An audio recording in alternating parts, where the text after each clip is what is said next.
Hi guys, welcome back to my YouTube channel. In this video, I'm going to show you how to join private server links on Roblox mobile. So let's go into the Roblox mobile application here, right?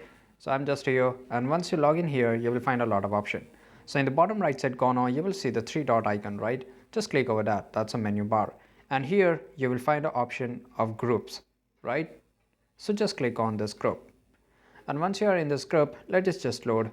You can search any of the group, right? Just search it here, or if you want to join any public, then you can join it here. But if you want to join any private, then of course you need to have a link of that, right? And the owner of that private server need to send you a request, right? And once you accept that request, you will able to join that private server, right? And how to join it? Just click the server link, right, or the request, and just click on join link.